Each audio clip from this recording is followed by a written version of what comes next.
ए DJ वाले सतीश भैया बजाना। नाच ना वो, नाच ना वो।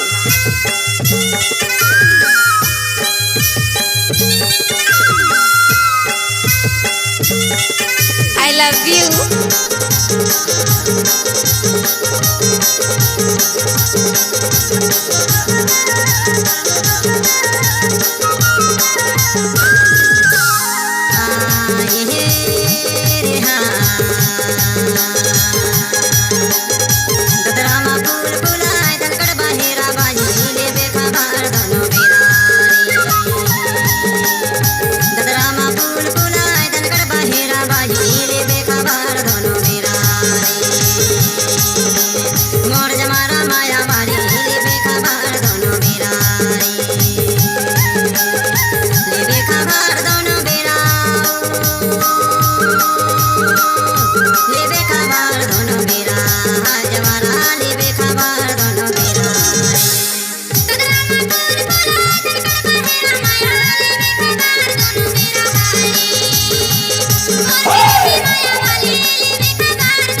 सतीश बाबू बजाने और नाचने में मजा आता है।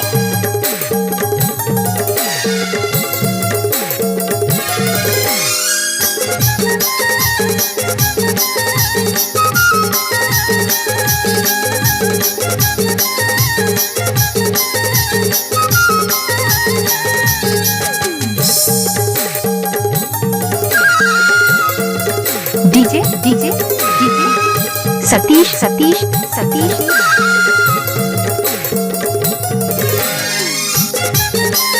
नाच ना वो, नाच ना वो।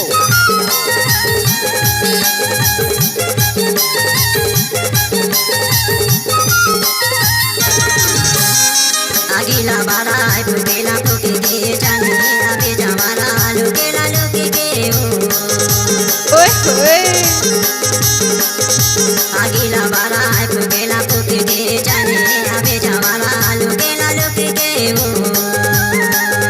ददरामा फूल फुलाए दनकर बाहेरा बाई ले देखा बार दोनों मेरा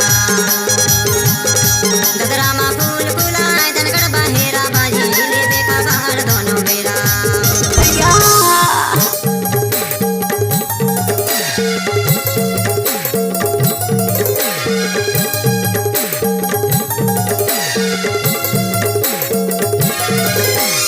आओ नचिए,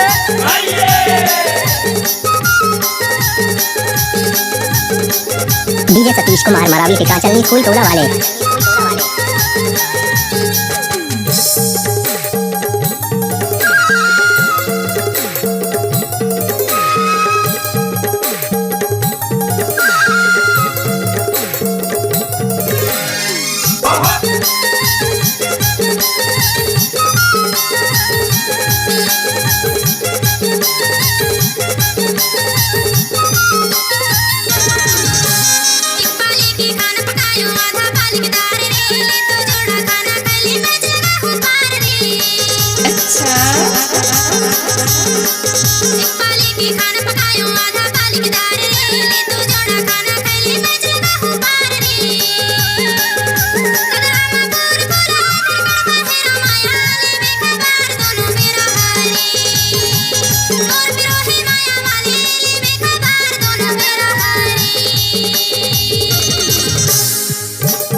I love you, I love you, I love you, I love you. दादा रे।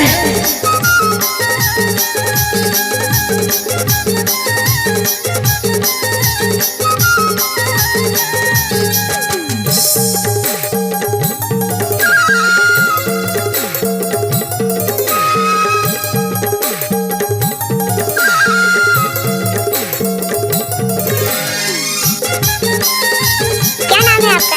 डीजे सतीश। आपका ये नाम है?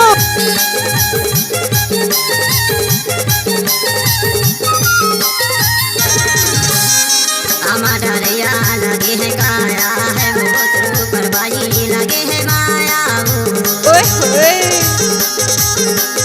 डरिया लगे है काया भाई तेरे ऊपर डोरी लगे है माया वो ददरामा फूल फुलाए दनकड़ बाहेरा बाई लेबे खबर दोनों मेरा ददरामा फूल फुलाए दनकड़ बाहेरा बाई लेबे खबर दोनों मेरा लेबे खबर दोनों मेरा लेबे खबर दोनों मेरा हाय जमारा लेबे खबर दोनों मेरा नाच फूल फुलाए दनकड़ बाहेरा बाई लेबे खबर दोनों मेरा मोर जमारा माया मारे लेबे खबर दोनों मेरा मोर जमारा माया मारे लेबे खबर दोनों मेरा लेबे खबर दोनों मेरा लेबे खबर दोनों मेरा लेबे खबर दोनों मेरा लेबे खबर दोनों मेरा। छत्तीसगढ़ी सांस्कृतिक लोक कला मंच हीरापुर गांव पीपल के छांव की शानदार प्रस्तुति गायक दयाल दास गंगवाल गायिका मीना यादव की मधुर आवाजों में प्रोग्राम हेतु संपर्क करें गायक दयाल दास दिलेर बाबू मोबाइल नंबर 6268956901 पार्टी अध्यक्ष रवि यादव मोबाइल नंबर 6264849034।